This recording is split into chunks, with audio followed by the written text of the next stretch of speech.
Hey guys, welcome to Ringsiders. Before I introduce our very special returning guest, let me give a shout out to our sponsors. First, Audible. Get a free 30-day trial on us by visiting the link in the description. Secondly, Manscaped. I love it. Callum loves it. 20% off using the Ringsiders promo code. Trust me, gentlemen, your balls will thank you. Now, hit like, hit subscribe on the YouTube channel for hundreds of interviews, including previous ones and this current one we're about to do with our awesome, wonderful guest. Welcome back, Madi Wrenkowski. Hello. That was the best intro you've ever done. That was brilliant. Well done. I'm proud of you. Thank you. I'm a professional. One take. Wow. I swear to God, if Vince McMahon saw that, I'd be signed up. Right? Oh yeah, absolutely. Replacing Michael Cole, yeah. I'd be sent to NXT UK where nobody watches or cares, and I'd be there. Oh wow! Shots fired, Jimmy. Only a lot. Exactly. So, obviously, we're going to talk Cobra Kai, and we're going to talk wrestling. So let's start with Cobra Kai, because I apologize. It took me ages to watch this series. You told me off plenty of times. Yeah. It was awesome. I think Terry Silva is the greatest guy in the world. What about you? I'll tell that's a no. Wow. I thought you've changed. You've changed since the last time. Wow. I'm disappointed. It's too much. Yeah, but I shouldn't. What? Are you disappointed? I was not expecting this at all. Like, at all. Well, like, what? What about crease? What? Me and Callum have been talking about this. And what's your thoughts? I mean, because I said before, Cobra Kai is very much like wrestling. There's always heel turns and face turns, isn't it? I mean, Callum just said, can you turn crease face? I think he might be like a Stone Cold. He's like a rough-edged baby face. I don't know. I feel like Crease is irredeemable at this point. Like Stone Cold, in character, all he did really was beat up his boss a bit and drink beer. Yeah. Crease is a little bit worse than that. Okay, then how about like a Bray Wyatt or the Fiend? I don't even know. I feel like Crease is more like Ted Bundy. You know, you can't really turn Ted Bundy face. But they did, actually. How did all the girls thought he was hot. Does Ted Bundy being hot mean he was a face? To some people. Yeah. I think you're right, and that's really quite sad. Yeah. I mean, I'll be honest. When Terry Silva came back into it in this series, I was completely wrong. I thought, this guy's going to turn on Crease. He's going to be a good guy, and he's going to help Rosa and that. And I was very shocked that he's double crossed Crease. It's hard to keep up with. There's so many twists and turns. It's like Series 5's coming back soon. Who's going to turn on this one? I mean, it's just, I don't know. I feel like there has been a lot of twists and turns, but the one thing that remains constant is LaRusso's daughter sucks. The whole LaRusso family sucks. They're all the worst people. Yeah. I hate them. I agree. 100%. I agree. I'm going to throw some out here right now as well. Series 5, I'm predicting a major heel turn. I think Johnny's turning heel and going with Silva. Oh. I have a hunch. I hope so. I mean, he's already a heel to me. I think he's just as bad as. How's he a heel to you? The LaRusso. No, Johnny. Oh, okay, right, okay. No, Johnny's not going heel. No, I don't think so. I think him and Crease, I feel like, are somehow gonna combine. That's my prediction. That could happen. I feel like it. Yeah, Eagle Fang. All right, that could happen. That could happen. But I do agree with you. The LaRussos do suck. Yeah, they do. There's nothing good about them. They're just up their own asses. They're just. No, I don't like them. Not liked them since season 1. Yeah, because obviously I was born when the first Karate Kid came out. I was born in 1984 when the first film came out. So I've grown up on that. And everyone was like, LaRusso was the ultimate babyface and stuff. And then now you watch Cobra Kai, he's kind of, you know what, he's a bit of a dick. And, so like you said, I can't stand his daughter. She sucks. So this is what I love. I think not since Sons of Anarchy have I been so engrossed in a TV series. Yeah. It's really well written. The writers have done a really good job with the stories. Every season has like a good cliffhanger at the end of it, and I haven't been bored with any of the episodes. It's all been good. Right. Yeah, I really don't want it to end, but I feel like they're going to finish it in a few seasons because there's only so much you can get out of it before you have to wrap it up. It's not like it'll go for 10 seasons, is it? But it's been good so far, and we're going to have to get you on, of course, next time to talk about, is it season 5 coming out next? It is. Yeah, I think so. Season 5 next. We talk more about Cobra Kai than wrestling when you're on. We do. And obviously, on a side note, Stranger Things is back in a couple of weeks. Yes. Yeah. Which is cool. But Cobra Kai, my fiance now is a big comic book nerd, and there's a Comic Con in Liverpool here in a couple of weeks, which she's desperate for us to go to. The Cobra Kai cast are all there. When's that? Not all of them, but Hawk's there, Crease is there, a lot of the main guys are there. Miguel there. We've got to go. Yeah. Wait a minute! I just remembered the cast of some of the cast of Cobra Kai were at AEW recently, right? They were doing a bit with Britt Baker. Yeah, Crease was, I believe. Yeah, I remember seeing. Front row with did a little bit with Britt Baker. When you were right there, I mean, I was gonna say, how did that make you feel? Because surely, someone's missed the memo that you're the Cobra Kai fan in AEW. Well, exactly. No, but like it also didn't make sense. Like it should be like Silver maybe, because he's like the bad guy, and Crease is supposed to be in jail. Who let him out? Yeah, I just want to know. Yeah, who let him out? Exactly. Kayfabe's dead. Kayfabe's dead. Yeah, it really is. Well, I mean, talking wrestling, obviously, everyone knows how awesome you are, but for someone who's obviously AEW Dark and all this, now Tony's bought Ring of Honor. What's your thoughts on the landscape now that Tony's bought Ring of Honor? I mean, I feel like that's going to open a couple doors. Hopefully I can step my foot into that one. I mean, even if I kind of like, I don't think that I can always keep up sometimes with the pace of like AEW. Like you see all the men's matches and they're like, pew, pew, pew, pew, pew. And I'm like, whoa, what just happened, guys? What just happened? So maybe like Ring of Honor, I feel like sometimes they slow the pace down. It's kind of more, some of the matches. It's more like technical and ground based. Yeah. So maybe I can keep up with that. I don't doubt that for a second. I mean, does that mean you've got your eyes on Mercedes Martinez now? I mean, she definitely scares me, but understandable. Yeah. maybe we'll wait to see if someone else beats her first. I like your honesty. I like the way you think, Yeah. I like the way you think. I'd be thinking exactly the same. I like that a lot.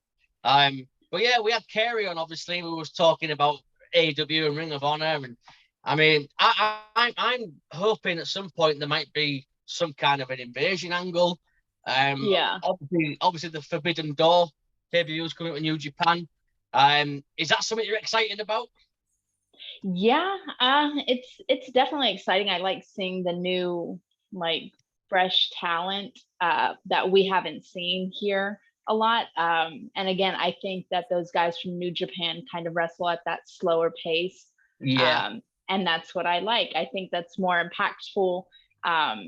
And it kind of adds to the realism, because like those strikes are like no joke, and like they're actually taking people out, whereas like the Young Bucks just be throwing super kicks left and right, and the people are like still getting up and everything, and they're like, I'm fine, super kick, I'm fine, super kick. And it's like, at what point is this really detrimental? Like, when do we get concerned? But like New Japan guys are like chopping the crap out of people, and people are like dead.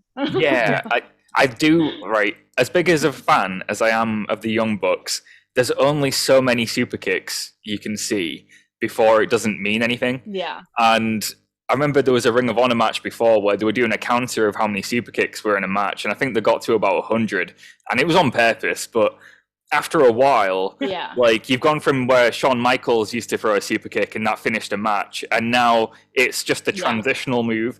And I love the Young Bucks, but just a few less super kicks and that'd be fine, you know. I think I'd be happy if I never saw a super kick again at this point. But I think I think it shows you how much the wrestling business has changed as well, because I'm as you know, I'm an old school guy. I've been watching since the 80s, and I feel the same way Callum does about the super kick. I feel the same way about the DDT. Yeah, like that's just a transitional move now. When Jake the Snake Roberts hit that DDT, that was it. You knew that match was done, lights out. Now it's just a transitional move. So I get that. I'm with you on that. The Japanese style is, you know, strong style. It's stiff. So I'm much more inclined to go that way, like you.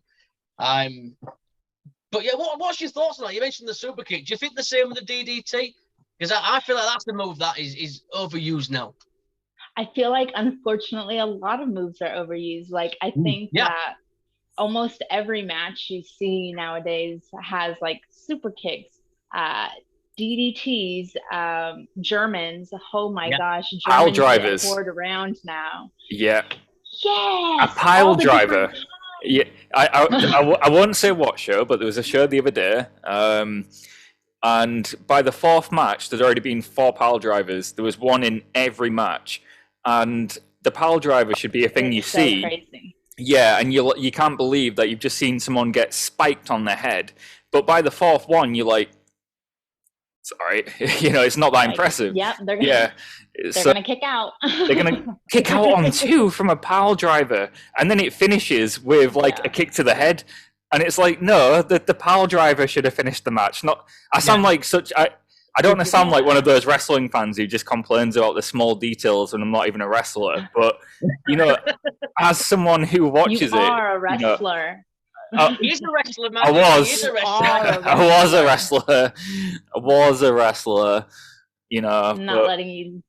Oh yeah, okay. I'm giving my veteran advice here. You know, from when I was in the ring.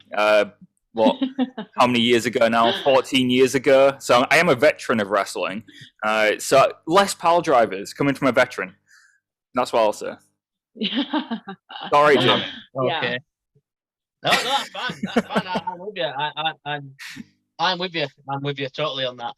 But obviously as well, since we last had you on, I mean, AEW's changed a lot. I know, like I said, you're there, you're on Dark, but I mean, the landscape's changed now. You've got.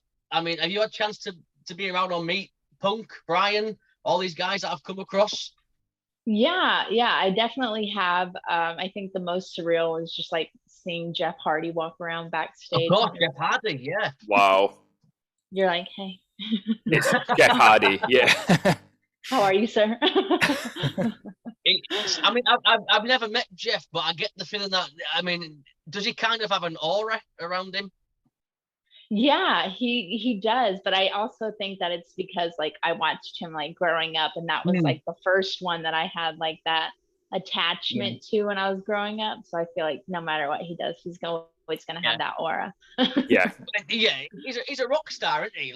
Exactly. He's a rock star. Literally. He is. Yeah. Literally. Literally. But I realized so much well the other day, just to sidetrack. I listened to Bruce Pritchard's podcast, and they were doing a King of the Ring 1995 episode. And I didn't realize that Pritchard mentioned, if you go back and watch it on the network, the 2 jesters, so to speak, that are opening the doors for the wrestlers, Matt and Jeff Hardy. No way. I didn't realise. Yeah. So there's one for you. That's a cool little fact. Matt and Jeff Hardy, the two guys opening the entrance doors for the wrestlers to come out. Oh, wow. Blew my mind when, I remember watching that live.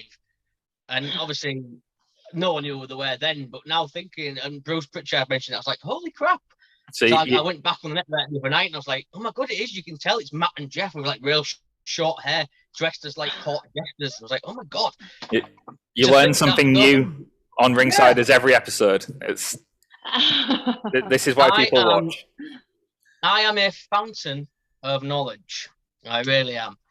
And there is, I can't believe I forgot Jeff Hardy, but there is two more people as well, Maddie, that we have to mention. First of all, have you met Hook yet? Because Callum, I think, has a massive man crush on Hook. I do. I mean, I could see the resemblance when I first met y'all with the hair. Your hair was done. That's gonna go. Yeah. That I can't deal with that. He is an absolute specimen and is a great wrestler too. And I think there's an aura about him where I'm just like so invested. I just want to see this guy win the title. Like, I'd have him beat Hangman Page for the title. I don't care. Like, he's ready for it. Push him straight to the main event.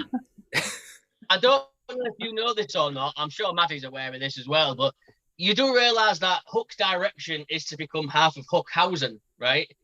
You know we're getting Hook and Danhausen, right? And I'm all for it. Yeah, I love Danhausen. Of course you do. Have you met Danhausen yet? Yes, I have, and I was like, "Oh my God, you're Danhausen."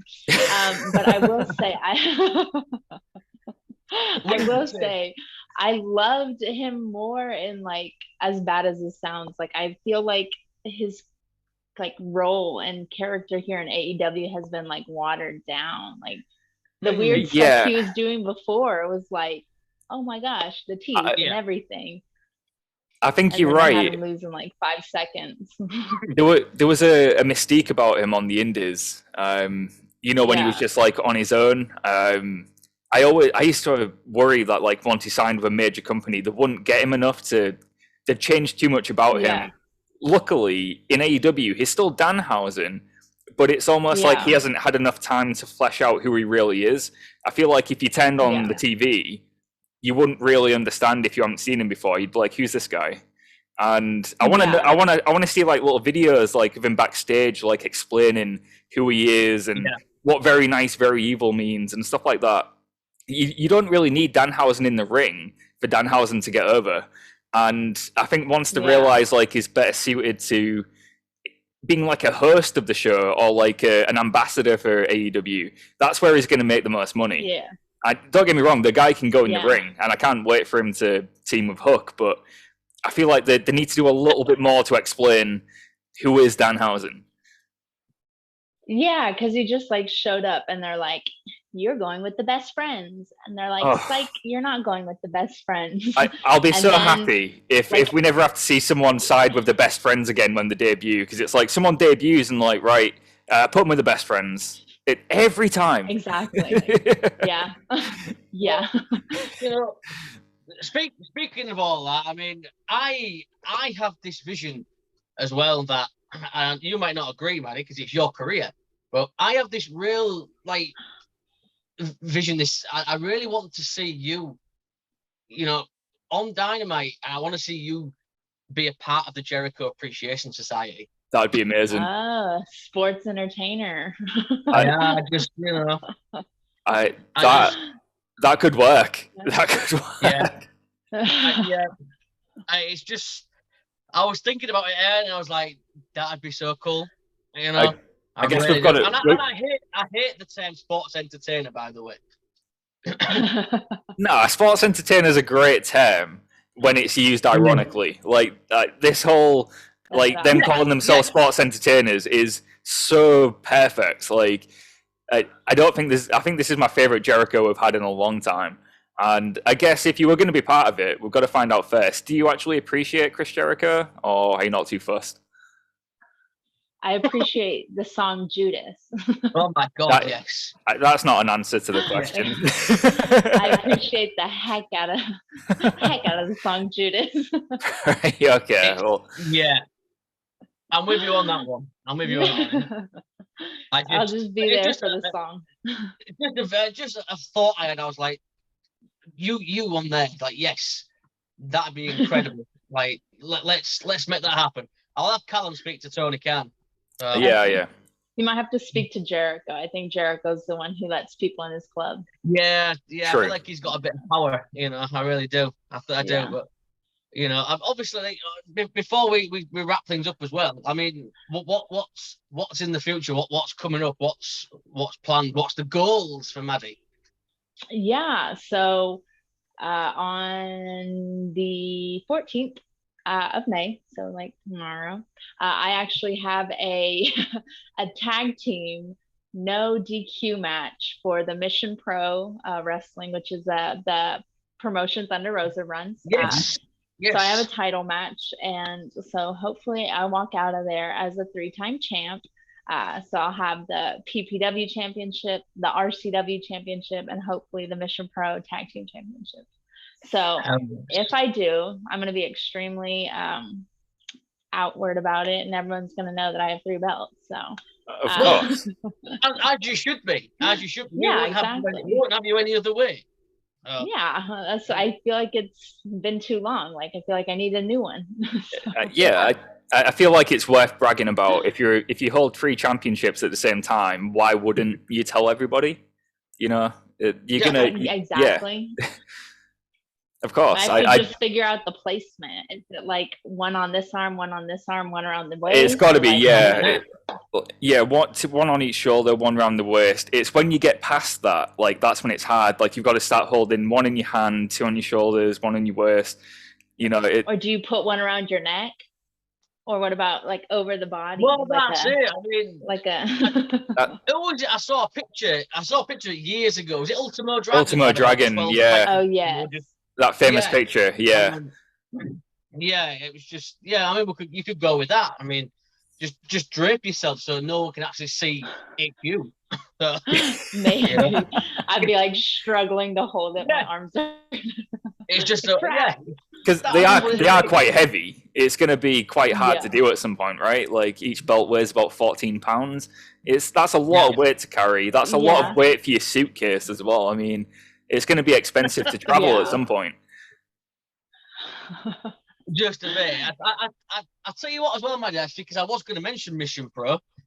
Obviously, Thunder Rosa, it's her company. She's the AEW Women's Champion. I mean, is she in your sights as well? I know I mentioned Mercedes earlier.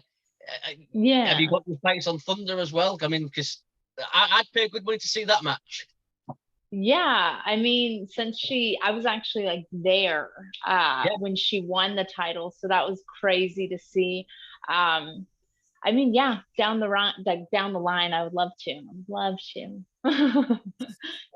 I would pay good money for that. I really would. I think. You see, I keep going on, but I just see you as as top tier. It's been a while, hasn't it? So there was a lot to catch up on. There was. Yeah. Well, we're clearly got to do it again because, and not just because of Cobra Kai, just because we like you. I'm a fun person. Yeah, exactly. Yeah. You always do good numbers when we've got you on the show as well. So you're a ratings draw. It's my dad. My dad just watches them over and over.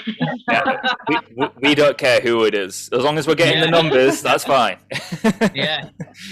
Tell him to hit that subscribe button as well while he's at it, I don't think he has an account, but fair enough. We'll try and get him one. I think that's a good idea. But Callum's right. I mean, you are a ratings draw. Like, when you're on, the numbers, they do go up. So, Well, thanks. It's a big definitely want to try and big ratings Wrenkowski. That's it. Yeah. There we go. Ooh. Big ratings Wrenkowski. I like that. There's a pro wrestling t-shirt there, isn't there? Big ratings Wrenkowski. I like that. You do know it's a little bit of a mouthful. A bit, yeah. Yeah, a bit. Big ratings.